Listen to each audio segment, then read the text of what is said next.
Welcome to Drink Beer, Think Beer, the podcast that gets to the bottom of every pint. I'm John Hall. Jim Koch, the beer pioneer and force behind Samuel Adams, is here to talk about Boston Lager Remastered, as well as business trends and failures. And we'll get into it all in a moment. But first, please go visit allaboutbeer.com. There you can find original articles, reviews, news, insights, and podcasts. You can listen to shows like Beer Travelers, Brewer to Brewer, and the All About Beer podcast hosted by M. Souter and Don Tess. And you can do all of that simply by searching All About Beer wherever you listen to shows. This show and all of the work we do is supported by you. You can go visit patreon.com/allaboutbeer to help keep the content fresh, and a few bucks goes a long way to fund writers, photographers, creators, and editors. And if you'd like to learn more about advertising on this show, please email info@allaboutbeer.com. If you are a smoked beer fan, and of course you are, please go check out This Week in Rauch Beer. You can search for the Facebook group or follow on Instagram and Twitter at TW Rauch Beer. And if you listen to our 2023 episode, please let me know what you thought. 2023 is looking to be an interesting year for legacy brewers in the U.S. We're seeing closures and contractions, as well as changes to beloved brands. Of course, the most noted right now is that New Belgium announced that it completely reformulated Fat Tire, turning it into something that bears no resemblance to the amber ale that raised and delighted a generation. The changes, or remastered version of Boston Lager that Samuel Adams announced earlier this year, are not as drastic, but they're important and do have an impact on what's poured into the glass. It's impossible to imagine the modern American beer landscape without Boston Lager. When the Boston Beer Company launched in 1984, Jim Koch and co-founder Rhonda Coleman were hand-selling samples to accounts all over the city. The beer, based in part by a Koch family recipe and further developed by Joseph Oates, a brewing scientist who is credited as the inventor of light beer, was seen as an alternative to the macro offerings of the early 1980s. The beer won early accolades at the Great American Beer Festival in both the consumer preference polls and the formal judging. Top honors gave it bragging rights as the best beer in America, something that the brewery still uses in the beer's marketing nearly 40 years later. Boston beer has grown. Brands like Angry Orchard Hard Cider, Twisted Tea, Truly Hard Seltzer, and Dogfish Head are now all part of the company. And Samuel Adams has released hundreds of beers, some that landed well with consumers and others that faded quickly. Boston Lager has endured, on draft in bottles and cans, and in every variety pack the brewery releases, that familiar lager is ever present. But as consumer preferences change and technologies advance, and as brewers strive for a better version of their vision, the beer has evolved. Koch shares insights on how hop harvest helped evolve the beer and how historic processes are now being used to help the lager taste smoother. If it's been a while since you last had a Boston Lager, now is a good time to give it a fresh try. Jim spoke to me from Massachusetts. Here's our conversation. In thinking about this conversation with you, I've been going back on Boston beer over the years, and what I was struck with, and we had a conversation about this back in October when I saw you in Denver for the Great American Beer Festival, but it's fashionable now, or important or necessary now, for brewers to be thinking beyond beer, beyond just offering a beer product. And we're seeing it with RTD cocktails, we're seeing it with hard seltzers, we're seeing it with brewers getting into coffee. But from a very early point in the company's founding and creation, you were trying different things and you were putting different things out there. And I wonder, I know you caught flack for it at various points, but I wonder if it has helped shape the company as to where you are now and how you feel about having such a diverse portfolio with seltzer, with hard tea, with cider. I know you've tried some other stuff. Dogfish Head now has RTDs. Has that been to the long run beneficial nature of the company? And John, should I repeat the question? No, you don't have to do that. Okay, got it. All right. Yes, I think it has been beneficial. And to me, it's one of the things I've learned, it's hard to put fences around creativity and say, well, we're going to be creative and let our imaginations go and get excited about doing cool new things that nobody's done, that may be good ideas, maybe bad ideas, but they're going to be fun. It's really hard to fence that in. And I've never really tried. We started with Samuel Adams Boston Lager, obviously one of the foundational beers of the craft brewing movement. And one of its attributes was at the time, revolutionary and striking. And that attribute was it was the first American beer to actually pass the Reinheitsgebot and be imported into Germany. Because at that time, a Reinheitsgebot compliant beer in the United States was a very, very rare thing.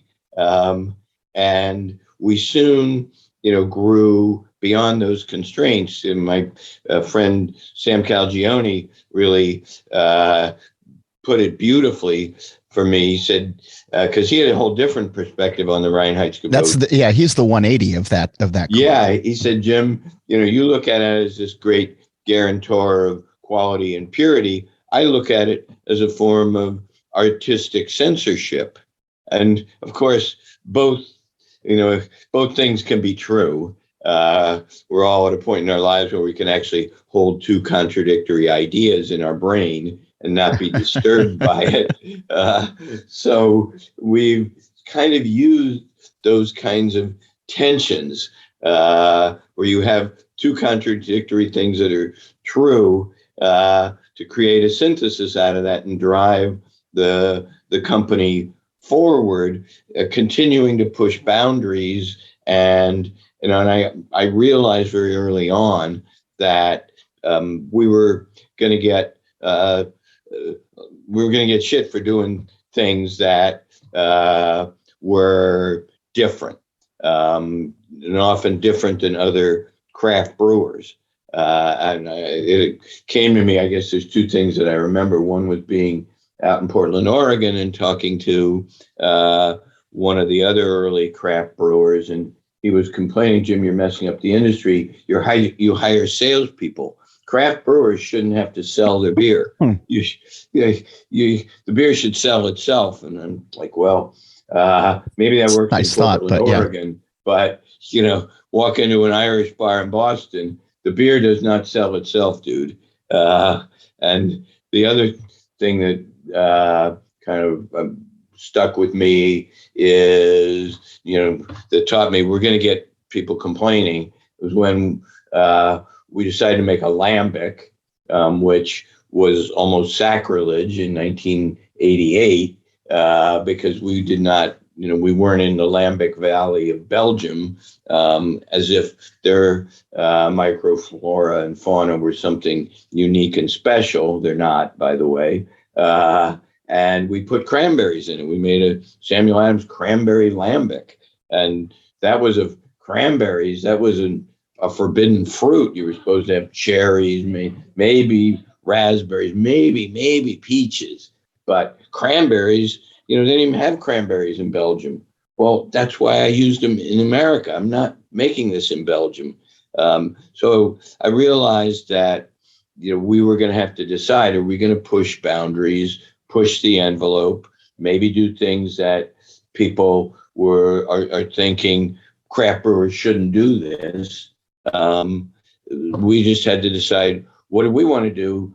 What makes sense for us? And, we'll take some slings and arrows from time to time over it. But at the end of the day, we will help move the entire craft brewing industry forward, because it needs to keep moving forward. We can't just stop and say, well, we're now adhering to tradition and we're going to do everything the way our great-great-grandparents do, kind of like the German brewers did for decades. We didn't have a lot of laurels to rest on.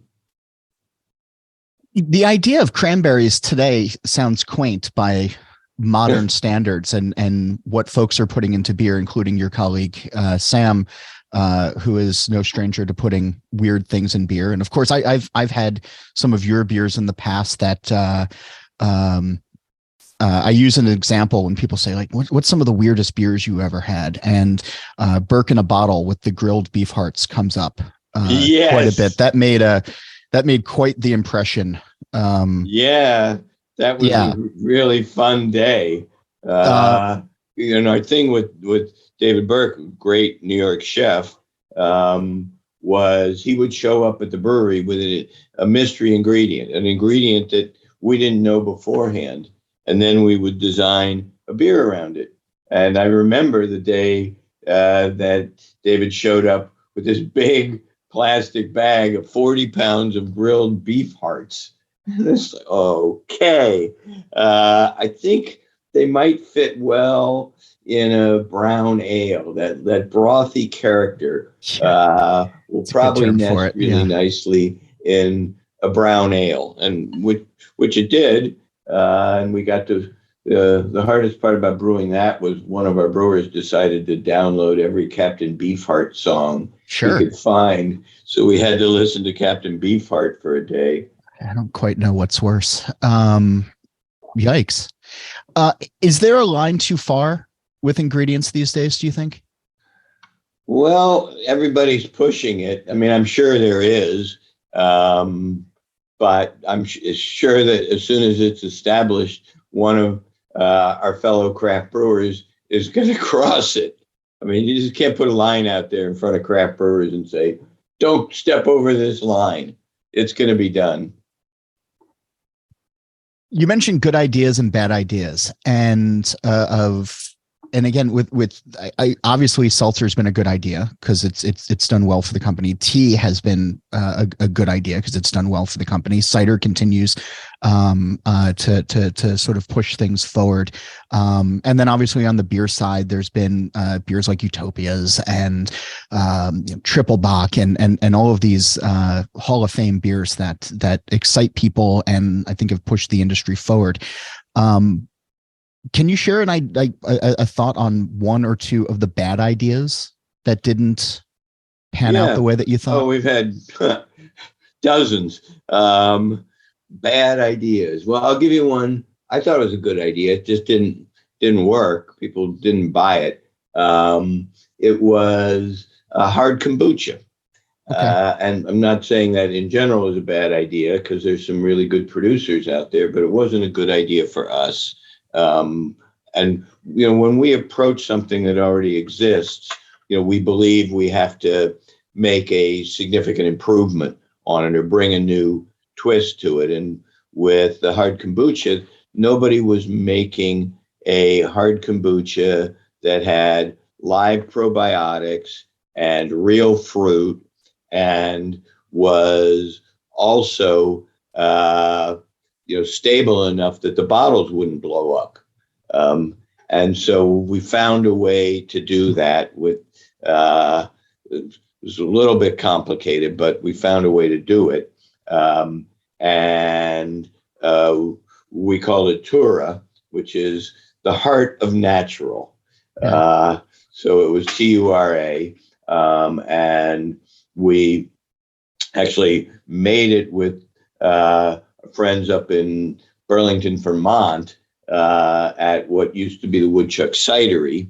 Because, all of our brewers were terrified at bringing these live probiotics into the brewery. And we had some especially hardy ones that couldn't be killed with normal, brewery sanitation. So we had to jump through a bunch of hoops to do it. It was delicious. It was really expensive to make because we used a lot of real fruit.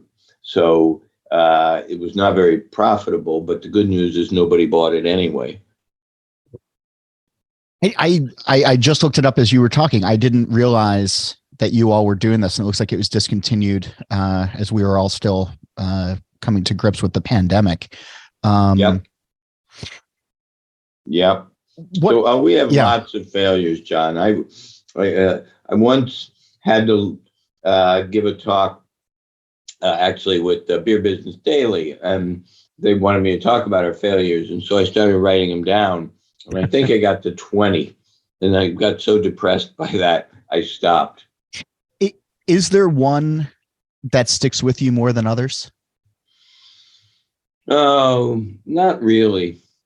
There, I mean, there some of them that I thought should have done well. I mean, the hard kombucha was delicious. Yeah. I really like that.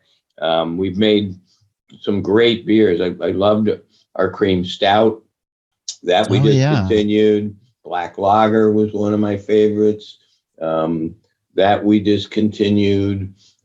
Golden Pilsner, Noble Pils. Noble Pils. That was a wedding beer, wasn't it? For my daughter's wedding, John. You have a really good memory. Oh, yeah. Yes. And she's still happily married and has 3 kids. So that beer should get a lot of credit. But it's not often credited as what makes a happy marriage. That's sure. But that was near and dear to my heart. And we discontinued that. So we have, there's things we did you don't even remember, probably things like Devil Mountain, that probably never even got to your radar. No. What was Devil Mountain? It was one of the original California beers, and it's there's a mountain outside of San Francisco. Maybe it's Mount Diablo. And I really liked it. And so they were going out of business. So we took over and made it. And it was distributed, this was the early 90s, through Seagram's, which was a big spirits company back then. And they lost interest in it, but we got a brewer out of it. So the brewer from Devil Mountain is still with us 20 some years later. All right. Well, that sounds like a fair trade then. That's yeah. Oh, that's so interesting. And you had the what was that? It was a great Belgian dark stout that you used to do, and you had those fancy the brewery collection that was out. It was a trio of beers. You had a Creek, you had a stout, and something else that I can't remember. Yes. Oh, yes, I can see it. I can too, and I'm midnight. It had a clock on it. Yeah. Yes. That was a beautiful beer, and it was in our barrel room collection. Right. 13th Hour. Yeah. 13th Hour. That's right. That was a fun beer. Yeah. So, I mean, we had a bunch of them in that set of beers. The Stony Brook Red was one of my favorites. And that got in a South American Beer Festival, that got best beer, best of show in the festival. And it's named after the subway stop next to our brewery in Boston. So I think it might have been the first beer named after a subway stop. It was beautiful beer, but that there was that time when 24-ounce beers, Charlie Papazian called them dinner bottles, that 2 people could share. It wasn't just us. There were some other really great beers. Rob Todd made some great beers in that same genre here in New England. And of course, Tommy Arthur out in California. Tommy had some really great, big bottle barrel aged beers. So that was a fun time in craft brewing when everybody was throwing down their barrel aged beers one after another.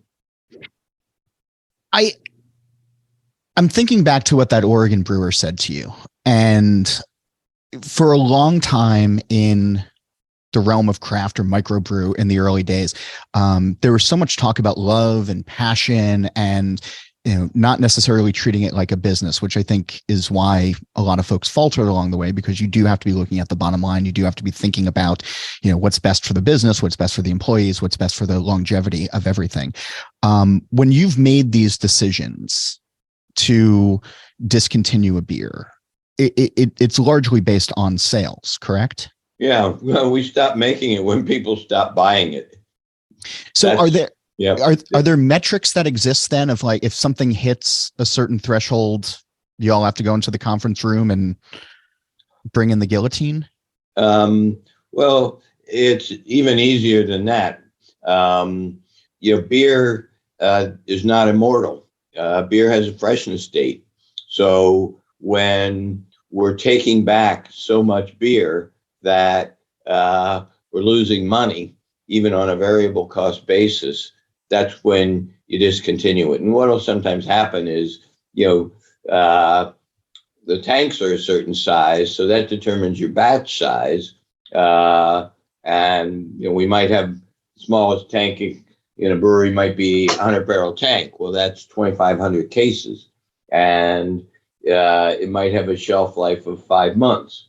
So when it stops, when it's selling 300 cases a month, that means you're taking back. You're selling 4 months worth. You're selling 1,200 cases, and you're taking back 1,200 cases from the wholesaler and the retailer. That's not a hard decision, but we hang on to beers probably a little too long. So as long as we're comfortable that most of what we're selling is actually fresh, we'll keep making it. But when half of what we're selling is already stale past its freshness date, what good are we doing to the beer universe, even if it's like Golden Pils or my favorite Noble Pils? If half of what is put in front of the consumer for purchase is past its freshness date, we're not doing them any favors. It was great beer, when we made it, but it's 6 months later, it's not a great beer anymore. So as you started thinking about remastering Boston Lager, there's so many breweries, there's so much choice out there these days. Were there things that you were noticing number wise with Boston Lager where you said, okay, we should probably try to reintroduce this to folks, or we should be, I know you're always thinking about improvements and always going there, but did consumer preference, consumer drinking habits play into the early conversations for Boston Lager Remastered? Well, it was really all about, we've been making these improvements for 35 years at the time. And they're not things that we talk about. Some of them are pretty geeky. Some of them are maybe for an average craft drinker, hard to connect the dots between the harvest time of the hops and the quality of the beer. But that was one of the improvements we made, is scheduling how long our hops were staying on the hop vines. It turned out that the Germans for centuries harvested hops when they were at their physical peak, when their appearance was bright and green, and they're beautiful at that moment. It turns out that you actually want to keep them on for a couple more weeks. Now they're going to start to look gray. They lose that bright green, shine. They sort of darken, get a little grayish, but the aromas are improving all that time when the physical appearance is deteriorating. And with hops, it's not a beauty contest. You care what the flavor and the taste and the aromas they're bringing to the beer. But you can't really, it's too lengthy and complicated to explain that. And that's just an example of one of the small improvements that we've made over the years. And we were introduced to this traditional German process called bioacidification, which again is pretty geeky and not that easy to understand unless you understand some of the water chemistry, how pH affects lauter times, polyphenols, stuff like that. But at the end of the day, the bioacidification, which is a Reinheitsgebot compliant process, made a brighter, kind of smoother, easier drinking Samuel Adams Boston Lager. Not enough that anyone would really notice it without it being called out. But, I could tell the difference, and our brewers could tell the difference. Yeah. So we thought, let's let people in on this sort of secret that we are always looking for ways to make Sam Adams Boston Lager a more flavorful, brighter, more balanced, smoother, overall, better tasting beer. And that was the origin of Sam Adams Remastered. Everybody knows this concept of music being remastered. I mean, this is not old Coke and new Coke. Okay. It's the same recipe, the same ingredients. We're not going to go back to Boston Lager Classic in 6 months. Is that what you're saying? Yeah, no, I'm the best Boston Lager we've ever made is what we made today, and we will make a better one at some point in the future. I'm more of this American idea of, the status quo sucks. The only reason the status quo exists is that we haven't yet improved on it, but we will. So with Boston Lager, the idea of remastered, people got that, of a classic. It's the same music, the same band, but some of those, that hiss that you used to get with the old LPs and the occasional snap and pop, we took that out. And it is bright and clean and smooth and as flawless as we can make it. I know you're calling it nerdy, and I agree with you, but the bioacidification, is this along the lines of like acidulated malt that you're using now? It's not an acidulated malt, but some of the principles are the same. Okay. You want a certain chemistry in the mash tub and the lauter tub, and the minerals in the water are one way to get it. As you know, to make a classic Pilsner, you need soft water. The Pilsen has a water source that goes through a lot of limestone, and it picks up calcium in that. And people don't talk about it a ton, but brewers treat their water. Right. If you want to make the same beer every time, you got to pay attention to your water chemistry. And if you want to do it in a new brewery, you got to pay attention to that kind of thing. And historically, if you weren't brewing in Pilsen or in Burton for an ale, you would put some minerals in it, typically calcium.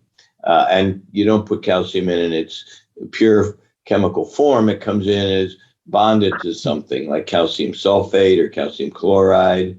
And this is an alternative to that adjustment in your water chemistry. And this is the geeky part about it. What we do is we take some of the wort and it goes through a parallel fermentation with not just yeast, but basically yogurt bacteria, lactic acid bacteria that give it a very soft sour, sort of a yogurt sour. And that change in the pH mimics what happens from the inclusion of calcium. But it's a better process. It also drops out some polyphenols that are rough tastes. They come out of the husks of the malt.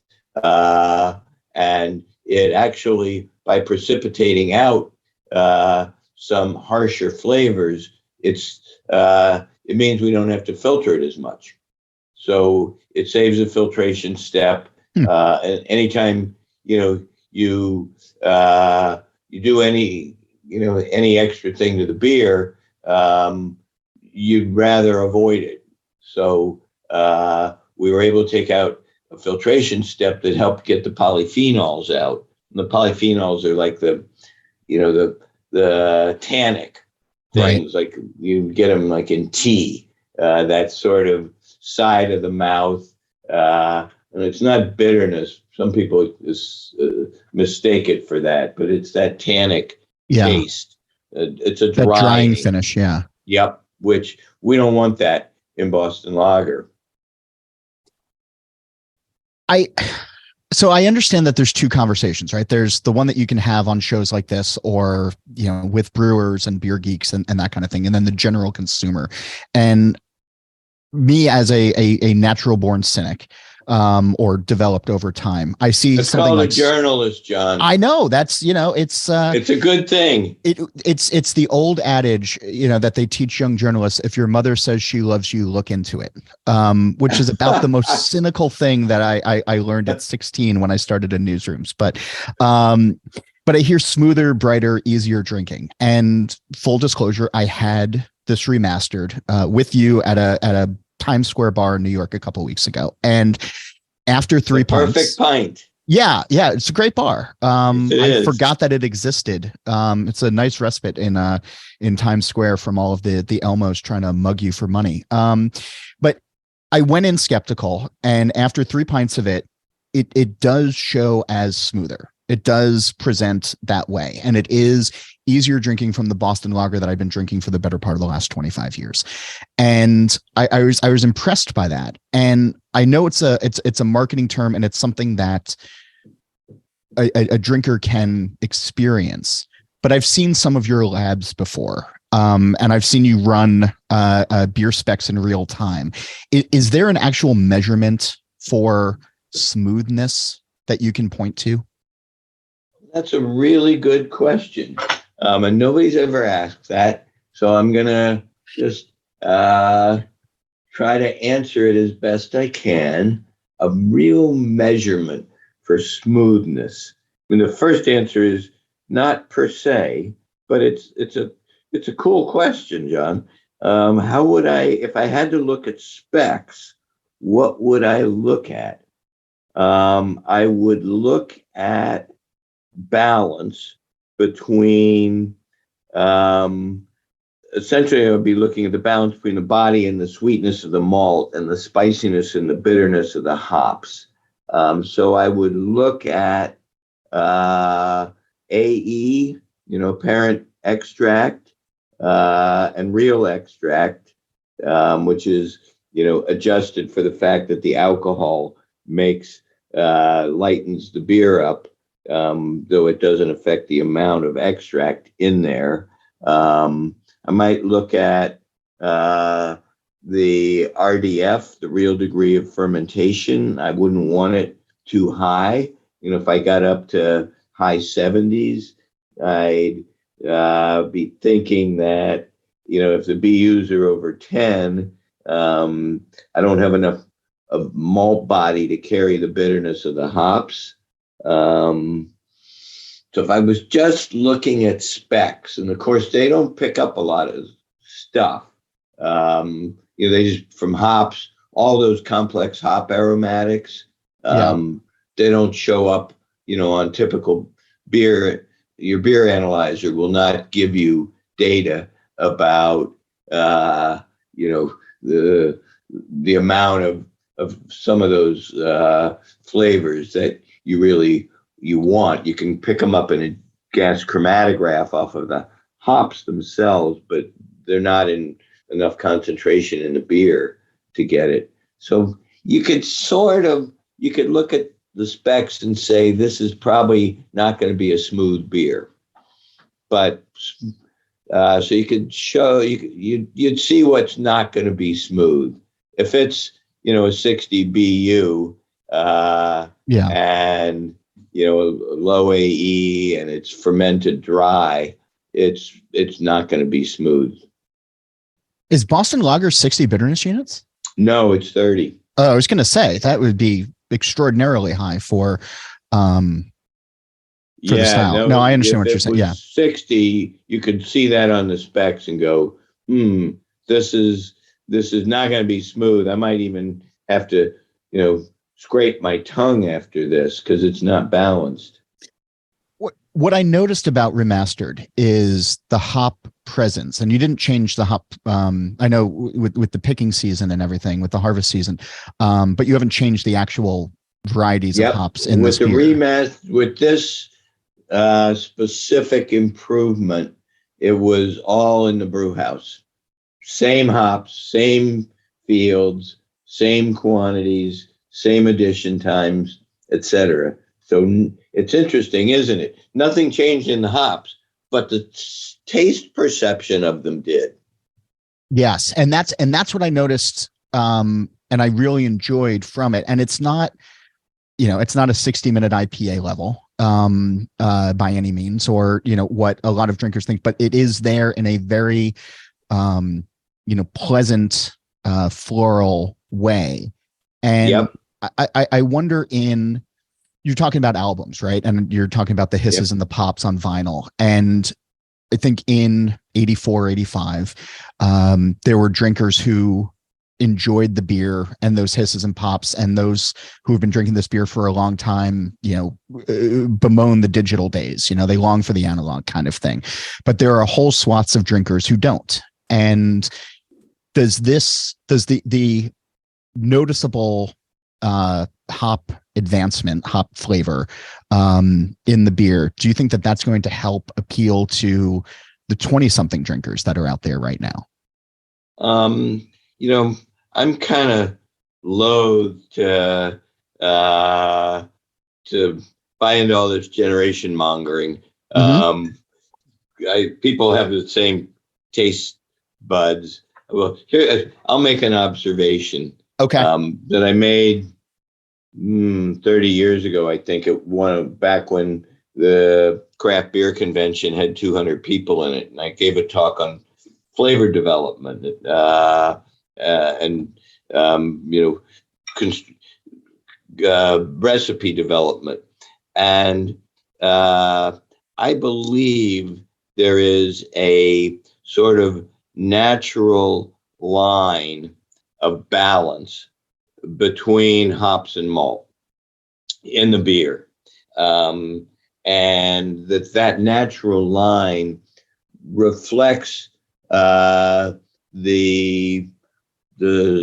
structure, the nature of the human palate, and you kind of want at each BU level you need more malt to carry it and be perceived as smooth and balanced. And I think we have, for better or for worse, it's just an observation, not a value judgment, with the popularity of IPAs, beers. Oops. Gotcha. Okay, hang on. I got rid of the call. Okay. My apologies. Where should I start? Or do you? No, you're fine. Okay, good. Okay. With the big boom of IPAs becoming the mainstream craft beer, we are somewhat off of that line, bent towards hoppiness. And I wonder, long term, will that line bend back to this fundamental balance where take a typical West Coast IPA where there's either more malt body in it or the BUs come down. And the first sign of that, which is which is now the next big fad, is high alcohol, imperial, fruit-bearing IPAs, pioneered by our friends at New Belgium with Imperial Voodoo Ranger. Yeah, and that's bringing that line back. That's I haven't seen an analysis lately, but 30-ish BUs and a lot of malt body in it. So not the West Coast slightly dry, very bitter IPA. The trend in IPAs is now to a more balanced, albeit 9% alcohol, but a more balanced overall flavor profile. I'm mindful of your time, but you opened up like 9 threads that I'd love to explore. That said, I know. Are you guys still the most awarded brewery on the planet? I know that was like a marketing term that you guys were using a while back. That's right. I still think that's right. Well, we have I'm almost sure it's right because we have trophies at the brewery that we keep it, that are, used to be in display cases and then they got full. So medals and trophies, we literally have a pile of medals over the years. Now, so I'm pretty sure it's still true. Some of it might be, the fact that we've been brewing craft beer longer than just about anybody. It's us and Sierra that are kind of still the OGs. Yeah. I know at like the Great American Beer Festival and World Beer Cup and some of them, they're now, because there's so many breweries, they're limiting how many beers a specific beers a brewery can enter. Yeah, they've been doing that for a long time.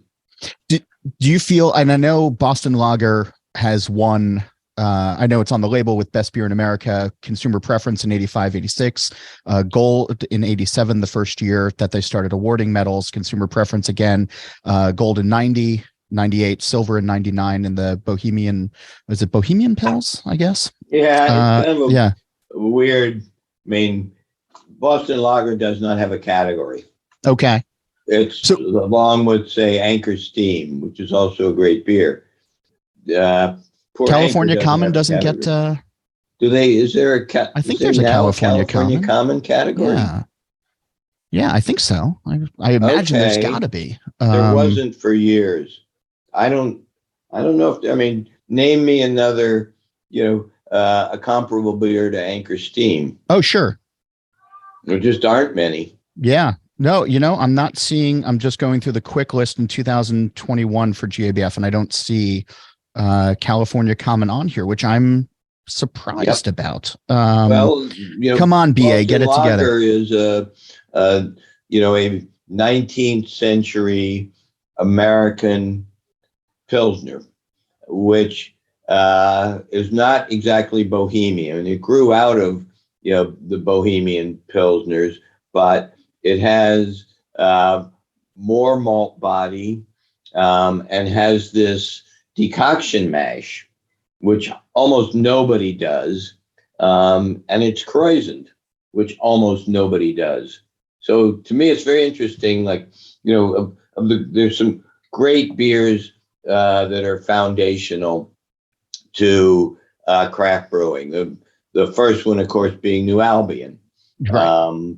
Which beautifully simple beer. Sierra Nevada is the current it was based on New Albion, and Sierra Nevada is a great beer. That's been a great beer, since they started making it, and it spawned thousands and thousands of other, pale ales, because it's fairly straightforward to make. It came out of home brewing and Jack McAuliffe's brewing, and there's thousands of them.